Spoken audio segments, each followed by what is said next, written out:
Hi everyone, welcome back to my channel.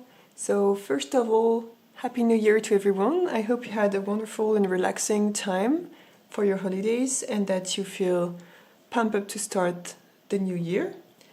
I wanted to start the year with something really calm and soothing, so I'm just gonna do a quick watercolor. I'm currently at my parents', so I don't have all of my supplies. I just brought my small travel and plein air supplies, and there is a video about that I did last year, and I will put it in the description if you want to check that. And on Instagram there are all these beautiful paintings of, misty trees and mountains, and I want to try something like that for the beginning of the year. So it will be a monochromatic painting, watercolor painting, and let's see how it goes. This is 100% cotton watercolor paper, and it's just a small pad a small sketchbook that I sewed myself and that I bring with me when I'm traveling. And it soaks up the water quite fast, I feel, so I'm gonna see how this goes. And I'm gonna use a mix of blue, of ultramarine blue, and I think this is viridian green, to have a beautiful dark bluish green. And I'm gonna start just by putting more or less the place of my things. And I have some references that I found on Instagram, but I'm gonna do kind of my own thing. It's just to help me with the perspective and where to place things, because I've tried several misty kind of watercolors and I always have troubles putting the trees in the right place and creating something that makes sense on a perspective point of view. So I'm working wet on wet first to put the things in place. This will be my foreground, so we'll do several layers on this one, and on the background I will keep them simpler with less layers and less details. So I'm working fast. Those are my travel brushes also. So I have a small set of Raphael brushes, and they are super nice both for watercolor and gouache. I don't use them that often, so I don't know them as much as my other brushes, but I'm trying to work on that.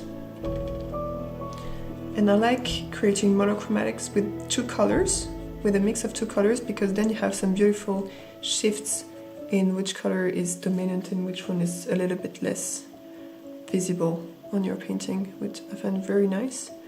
And in the background I will try to do kind of mountains or something, but I'm not really good at painting mountains, so let's see how this goes.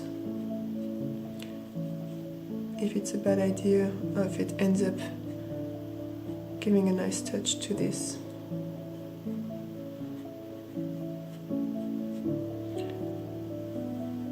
And then there will be the sky, so same color but very diluted. That's not as diluted as I hoped. But let's work from that and maybe add just a tiny touch of color to some of this fog, because the fog won't be just white, it will be slightly tinted. So I'm going to try to add some of this here and there, like so. And now I will move to a smaller brush, and still working, because it's still very wet, so still working wet on wet, trying to add some more colors and details. So I'm going to use round brush size 2. It's still a pretty large brush, but I can have a much smaller point than with the other one. I don't know what's the name of this one. It's a soft aqua, and it has a very large and soft point. I don't know if you can see. Let me zoom in a little bit. Yeah. So very soft bristles, and it has a lot of water inside. So very nice for these big washes, but then if you want to be a little bit more precise, you need to have something a little bit stiffer, a brush a little bit stiffer that can hold a point like this one. So first I'm gonna work a bit more on these trees here. Those I'm just gonna keep very, very loose because they're in the background. So I'm gonna add another layer, but very soft like so. And these ones I'm gonna work a little bit more because they're already a little bit more into the foreground. But I'm not gonna add to every one of them, just gonna add some that are more details, some that are less detailed. Trying to keep them small and keep them in a distance still.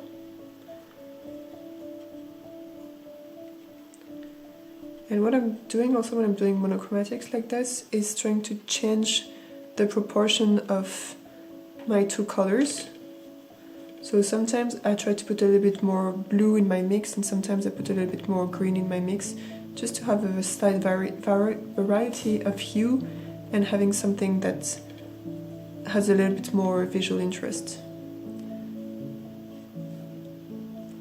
Now on those ones, I'm gonna work with still a bit more detail,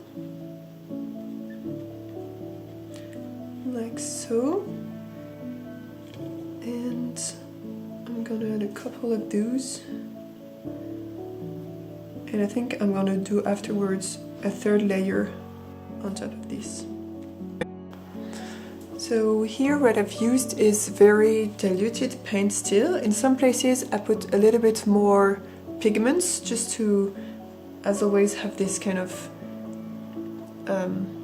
different textures and different feelings of paints. And I'm just putting also here and there just a few touch of paints, a very diluted paint, to show that even in the fog there are some trees that are emerging here and there, just a little bit. And I'm going to leave this layer to dry a bit and then put another on top for the front row to have even more definition in some of the trees.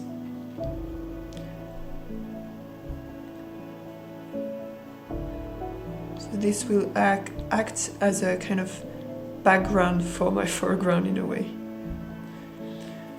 And now I'm gonna work a little bit more on the mountainside.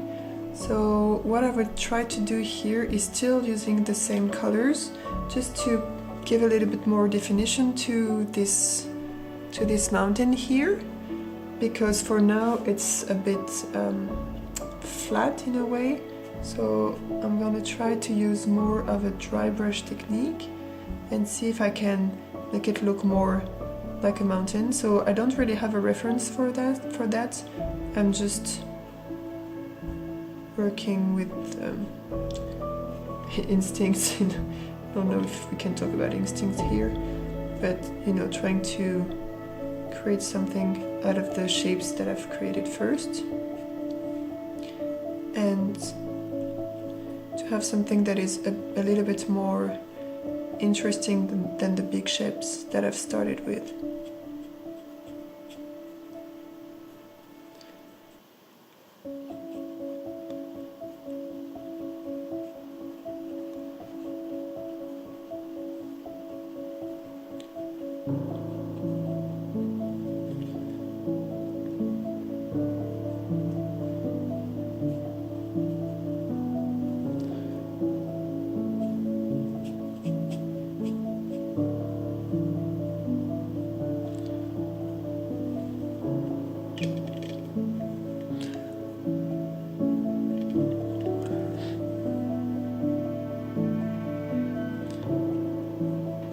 Same here, I'm working in layers, just adding one layer after the other and carving out the shape of my mountain slowly like that.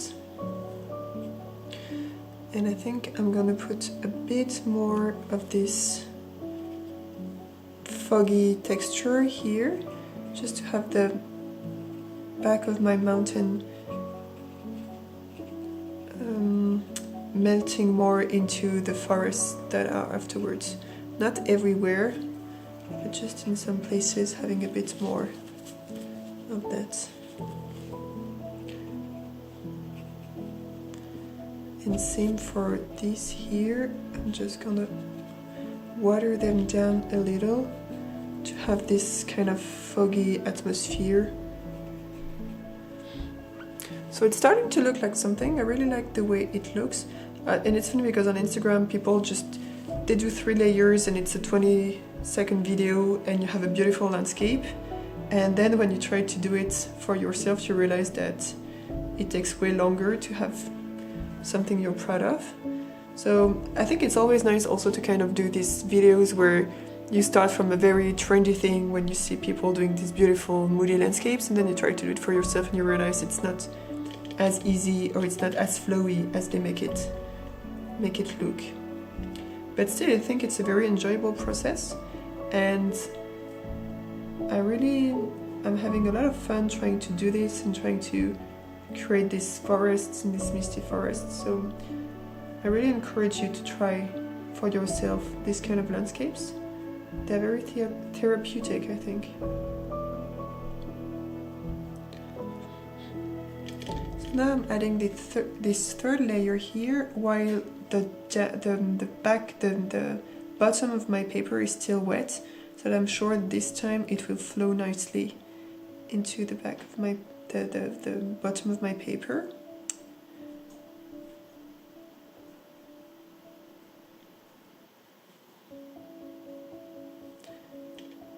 Same, I'm trying to change a little bit the colors here and there, have different hues. And it's always very interesting to work kind of monochromatic, because it forces you also to think more about your white, about your dark values, where you want to put them, why you want to put them, to work on your water control. Like if you want something very dark, you need to really think about the amount of water that you will put in your brush and in your paper, not to dilute the pigment too much, because otherwise you can't have something very dark. So it's a very interesting process in that way too, in that sense. I really like this color, this mix of ultramarine and green. I think it really creates a beautiful color. So I'm adding a little bit more color here and there where I think it needs to have a bit more color. And now I'm just gonna add in some of the darks a bit more color too, to really push the contrast on the mountain too. And I'm using this dry brush technique here to create these interesting marks. And I think it also gives this a little bit snowy mountain vibe, which is pretty nice for this kind of landscape. So basically you just scrape your brush on the paper with very little water and little pigment in it. This is a size 0 round brush, so maybe here and here, when it's a bit more dry, I will add a little bit more details. And also add some transversal things on the mountain. So let's start with the mountain, because the mountain is not too wet. So I just want to add also some very final details here. And always details it's very tricky, because in a way it is what makes the difference between a piece that is finished and a piece that's not finished. It's what will give it this feeling of, you know, something completed. But at the same time, if you overwork it, you lose some of this visual interest that very loose pieces have. So it's always an interesting balance to find between not enough details, so it looks like you've quit in the middle of your painting, and too much details where it's like, oh, you couldn't cut it down and you've overworked it. So I think it's a very difficult balance, and also a difficult balance to put details that are not too prominent and that will not take over what you're trying to show. So here I'm just adding a few perpendicular lines, because mountains usually have some kind of, you know, details where they're cracked or they have this very thin line, or even some kind of curvy lines where it had a lot of pressure and things like that. So I'm trying to add a little bit of this variety here, but keeping it simple enough so that it's not too distracting with the rest of the painting, and it's subtle enough. And then I'm gonna put a little bit more definition to the trees here, just when it's still a bit wet, adding some of these lines like so. Same here. And here.